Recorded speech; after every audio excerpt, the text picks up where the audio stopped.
रात हो गई है, अब ऑफिस से वापस आए हैं, अपने बिस्तर पे लेटे हुए हैं, सोने की तैयारियां कर रहे हैं। एक अच्छे इंजीनियरिंग कॉलेज से ग्रेजुएट हैं आप, 6 लाख रुपए कमा रहे हैं, which is not bad at all, पहली जॉब है, and your parents you feel are proud of you.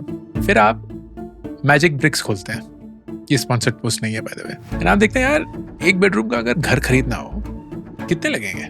आपका ऑफिस वाइट फील्ड में है तो उसी के आसपास देखते हैं, and then you realise 75 lakh तो स्टार्टिंग है, विच मीन्स अगर आप 12 साल काम करते हैं इसी सैलरी पे, एक पैसा भी कहीं और स्पेंड नहीं करते, पूरे का पूरा पैसा बचाते हैं, तब कहीं जाकर आप इस घर को शायद अफोर्ड कर पाएंगे। इनफैक्ट 12 सालों में ये 75 लाख भी शायद 1 करोड़ 1.5 करोड़ हो चुका होगा, तो 12 नहीं 24 साल लगेंगे शायद। फिर आप सोचते नहीं यार, सारे लोग कैश डाउन पे तो घर नहीं खरीदते, इनफैक्ट तो बहुत कम लोग खरीदते हैं, होम लोन लेंगे। तो आप होम लोन कैलकुलेटर पे जाते हैं, वहां देखते हैं कि चलिए आपने 1-2 साल पैसे बचा के 10-12 लाख की डाउन पेमेंट कर भी दी, 60-65 लाख रुपए लोन पे लिए, उसकी ईएमआई बैठेगी करीब 50-55 हजार रुपए। इतना तो आप अभी हर महीने कमाते हैं। तो मतलब अगर आप ईएमआई भी देना चाहें तो पूरे के पूरे महीने की तनख्वाह आपकी ईएमआई में चली जाएगी। इस पॉइंट पे आपको लगता है कि आप घर जिंदगी में कभी नहीं खरीद पाएंगे। जोमेटो का एक ऐड आता है, 12 बज चुके हैं, खाना आप खा चुके हैं, लेकिन आप बोलते हैं चल यार डिजर्ट खाते हैं, 400 रुपए आप उसमें खर्च कर देते हैं, क्योंकि आप अपने दिमाग में अपने आप को बोलते हैं कि पैसे बचाने का फायदा है क्या। इस चीज को बोलते हैं फाइनेंशियल निहिलिज्म, एक ऐसा गिव अप मोड जहां आपको लगता है कि पैसे बचाना, इन्वेस्ट करना किस चीज के लिए, हर एक चीज आपकी रीच से इतनी बाहर हो चुकी है that you might as well spend on this present moment to make you happy. Future किसने देखा है, और अगर देखा भी है तो वो क्लियरली मेरे रीच में नहीं है। एंड इस वीडियो में मैं इस फाइनेंशियल निहिलिज्म के बारे में बात करना चाहता हूँ जो इस जनरेशन में बहुत स्ट्रॉन्ग एक फैक्टर है without knowing what the term is, and इससे बाहर अगर निकलना चाहे तो कैसे निकलेंगे। सबसे पहले 2010-2012 में अगर आप आईटी सर्विसेज ज्वाइन करते, जो कि one of the largest recruiters हैं फ्रॉम अ वाइट कॉलर या नॉलेज वर्कर पर्सपेक्टिव, तो आपकी तनख्वाह कुछ 3.5 लाख रुपए, 3,60,000 रुपए होती है। अगर आज आप एक आईटी सर्विसेज कंपनी ज्वाइन करते हैं, आपकी तनख्वाह ऑलमोस्ट सेम ही है। हाँ, बढ़ के कुछ 4-4.5 लाख रुपए हो चुकी है, लेकिन ये देखने की कोशिश करते हैं कि इन 12-13 सालों में क्या और बदला है। 2012 में मुंबई के सबर्ब्स, नवी मुंबई, थाने में एक बेडरूम का घर 30-35 लाख में होता था, आज वही घर 75-90 लाख का हो चुका। बैंगलोर इलेक्ट्रॉनिक सिटी में 3,500 रुपए स्क्वायर फीट रेट था उस समय पे, आज 7,500 रुपए। व्हाइट फील्ड में 5,000 रुपए था, आज 12,000 रुपए। पुणे के 2 बेडरूम के घर 25 लाख से 45 लाख तक हो चुके हैं। दिल्ली एनसीआर का एवरेज घर का दाम अब 1,70,00,000 रुपए है। अगर आप जूम आउट करके पूरे देश की पिक्चर देखेंगे तो हाउस का प्राइस एंड एवरेज सैलरी का एक रेशियो होता है। वो 2020 में करीब 6.6 था, 2025 आते आते वो 7.5 हो चुका है। मुंबई में ये रेशियो 14.3 है, मतलब आपकी साल की तनख्वाह का 14.5 गुना घर का दाम। ऑन एन एवरेज इन 12 सालों में जो चीज 100 रुपए की मिलती थी, आज 230 रुपए की है। इसी दौरान आपकी तनख्वाह जो 100 रुपए की थी, 120-125 पहुंची है। तो अगर ये जनरेशन घर नहीं खरीद रही तो ये पैसा कहाँ जा रहा है। अगर आप सिर्फ जोमेटो स्विगी को कंबाइन करते हैं, साल के 67,000 करोड़ स्पेंड होते हैं सिर्फ फूड ऑनलाइन ऑर्डरिंग पे। दिसंबर 2024 में एक रिपोर्ट निकली थी, डेंसू और फोनपे की रिपोर्ट थी शायद। उन्होंने ये दिखाया कि जेनजी की जो ट्रांजैक्शन फ्रीक्वेंसी है वो नेशनल एवरेज की 110% है। मतलब जेनजी ना सिर्फ ज्यादा पैसे खर्च कर रहे हैं, वो ज्यादा बार भी ट्रांजैक्ट कर। पर ये तो हो गया रोजमर्रा, ग्रोसरी, फूड।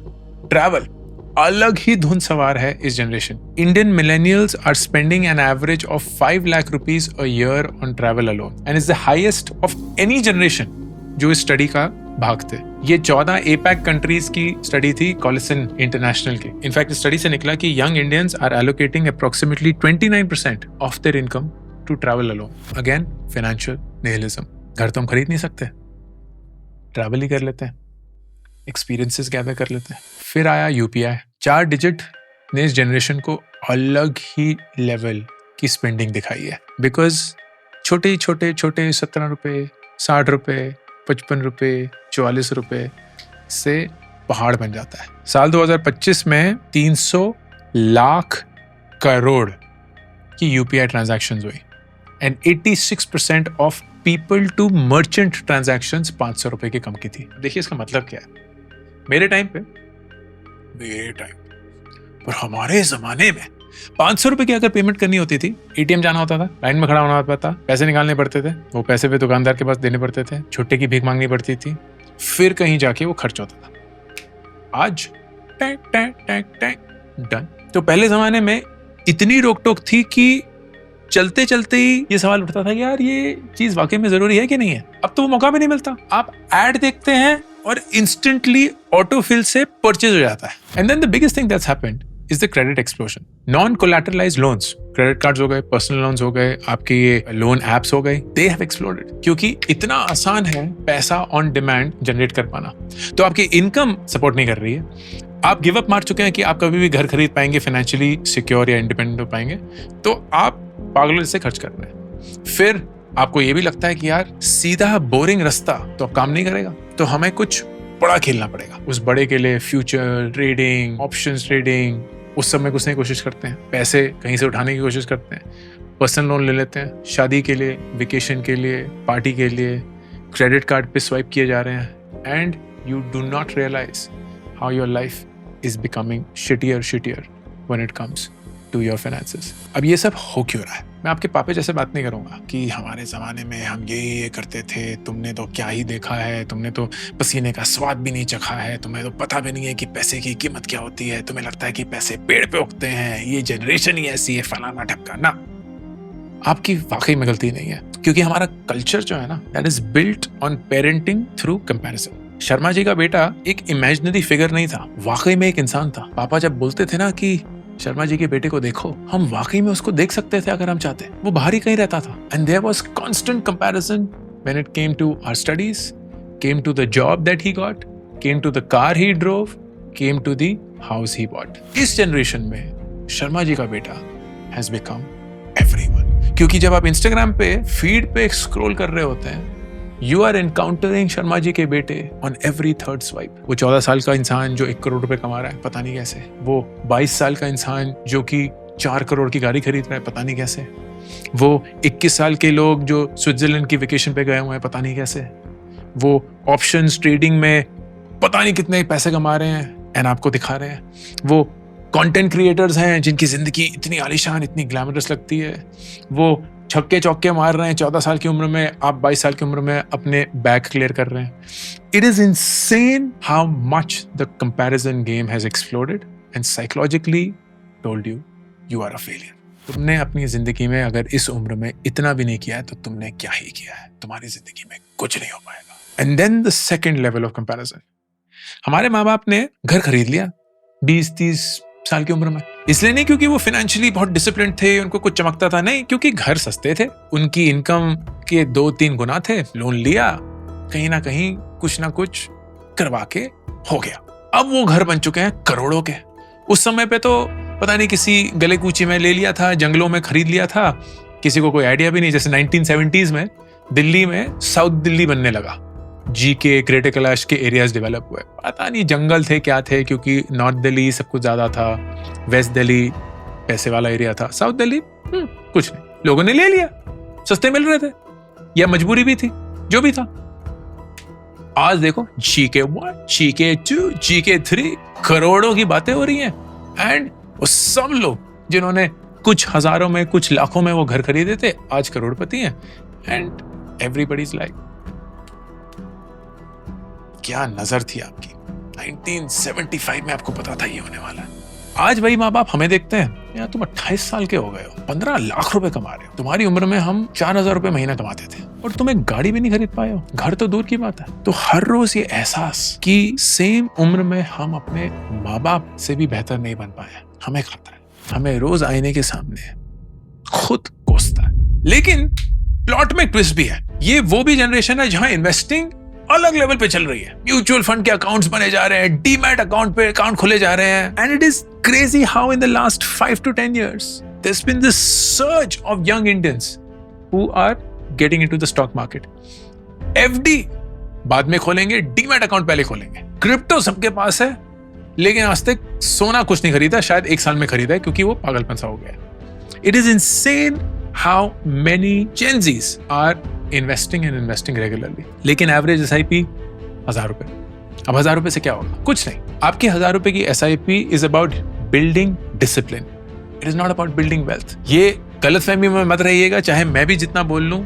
आपकी 1000 रुपए की SIP आपकी जिंदगी नहीं बदलेगी। आपकी 1000 रुपए की SIP आप में वो आदत डालेगी जिससे आपकी जिंदगी बदल सकती है। क्योंकि आज अगर आपने 10,000 रुपए में 1,000 रुपए की SIP कर दी, तो जब आप 1 लाख रुपए कमा रहे होंगे ना, आप 10,000 रुपए की SIP करेंगे, क्योंकि आपके जहन में वो चीज बच चुकी होगी, आपकी वो फितरत बन चुकी होगी। That is what this investing discipline does. But there's also one very interesting thing that's happening. क्योंकि ये normal, boring, long term, disciplined investing super normal results नहीं दिखा पा रही। क्योंकि क्या है, स्टॉक मार्केट आपको 12-15% maximum on a long term दे देगा, लेकिन इन्फ्लेशन भी तेजी से भाग रहा है, चीजों की कीमतें भी बढ़ती जा रही हैं।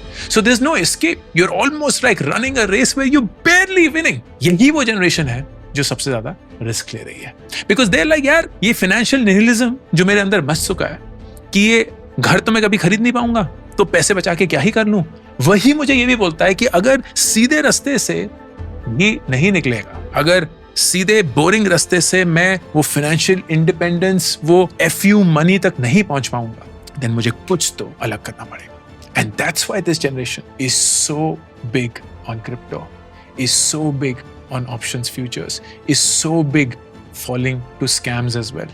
क्योंकि जो भी चीज आपको सुपर नॉर्मल रिजल्ट की उम्मीद जगाती है, you suddenly find it attractive. हमारे माँ बाप के जमाने में जरूरत नहीं थी, क्योंकि आप FD भी करते थे, आपको 10% मिल जाता था। आप बैंक में पैसा डालते थे, बढ़ता रहता था, आपको ज्यादा रिस्क लेने की जरूरत थी नहीं, क्योंकि धीरे धीरे घर भी बन जाता था, स्कूटर गाड़ी भी आ जाती थी, बच्चों की पढ़ाई भी हो जाती थी, जिंदगी सुकून से चलती थी। लेकिन आज जब आपको पता है कि नॉर्मल जिंदगी से आपका एस्केप संभव ही नहीं है, कि आप वो मिडिल क्लासनेस से नहीं निकल पाएंगे, आप सिर्फ रिस्क लेने के लिए तैयार है, क्योंकि आपको पता है कि जो रिस्क नहीं लेगा ना, वो मर जाएगा। So this generation is this fascinating mix of people who realize कि straight line से कोई outcome नहीं आएगा, risk insane level पे लेना पड़ेगा, तभी लोग personal loan लेकर, लोन के ऐप से पैसा निकालकर सट्टा खेल रहे हैं, in the hope that it gives them insane amount of money that will not come otherwise. And वही generation पैसे पे पैसा खर्च करी जा रही है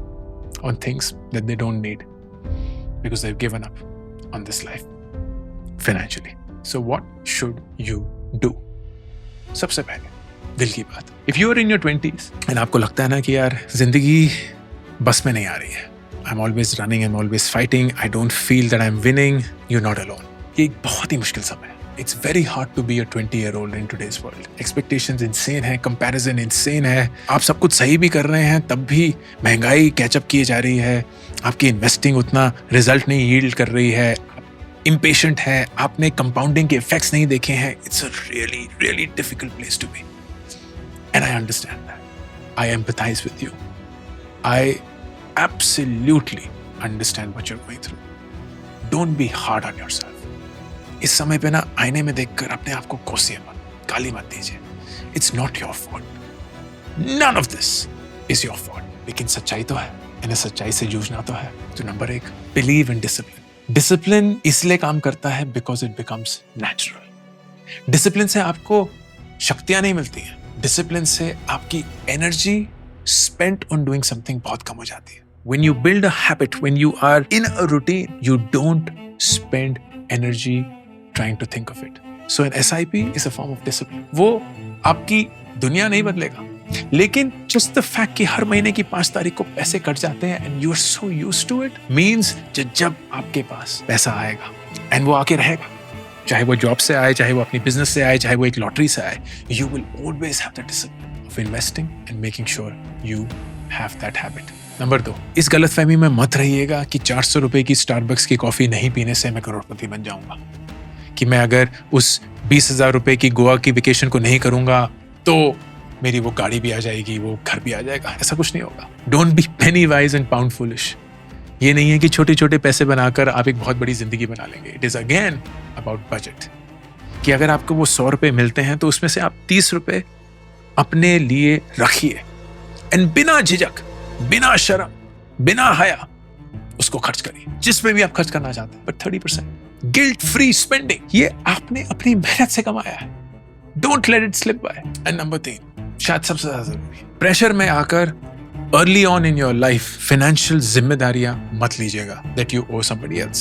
In short, loans. The only loan that you should be taking in your 20s is an education loan. The only other loan you should take in your life is a home loan closer to your 40s, late 30s, early 40s. वो भी अगर आपको लगे जरूरी है। दुनिया इतनी तेजी से बदल रही है, आप पता नहीं कहाँ नौकरी कर रहे होंगे, कौन से शहर में, कौन से देश में सेटल करेंगे, क्यों अपने ऊपर 25 साल की उम्र में ये जिम्मेदारियां डालने चाहते हैं कि आपको घर खरीद ले, EMI की बंधन में बन जाए, वो सैलरी आपका चेन हो जाए, पिंजरा बन जाए, and you are now stuck in that city, in that colony, in that house, in that size, and with this EMI at the age of 25. Don't take any financial burden early in your life. जितना ज़्यादा आप अपनी ज़रूरतों को सीमित रखेंगे, अपनी इच्छाओं पे अच्छे से खर्च करेंगे, अच्छे से इन्वेस्ट करेंगे, उतना ही you will be able to enjoy your money and your life without having the pressure of answering anybody else. And इस पॉइंट पे ना अपने माँ बाप से अपने आप को कंपेयर मत करिएगा, अपने दोस्तों से अपने आप को कंपेयर मत करिएगा, दुनिया से अपने आप को कंपेयर मत करिएगा। हर एक इंसान की जर्नी अलग होती है, हर एक इंसान की स्टार्टिंग पॉइंट अलग होता है, फिनिशिंग पॉइंट अलग होता है। You are living your life for yourself. दूसरे लोग आपकी जिंदगी नहीं जी रहे हैं, दूसरे लोगों को कोई आइडिया नहीं है कि आपकी जिंदगी में क्या होता है। So be true to yourself, live for yourself, use your money for yourself. दुनिया को दिखाने के लिए नहीं। This is Ankur Warikoo, signing off. I'm super thrilled to announce my new latest project, India Genius Challenge. ये एक nationwide hunt है भारत के brightest young students का, aged between 13 to 15 years. एक online round followed by the national finals that will happen in Delhi, जहां सबसे brightest students को मिलेगी 10 लाख रुपए की स्कॉलरशिप। ऑनलाइन राउंड्स में daily, weekly, monthly winners announce होंगे, उनको मिलेंगे iPhones, iPads, PS5s, books, trophies, certificates and a lot more, all leading to the national finals happening in Delhi. Please, अगर आप किसी 13 से 15 साल के बच्चे को जानते हैं, आपके परिवार में कोई है या आप खुद वो हैं, then log on to indiageniuschallenge.com and start playing the challenge.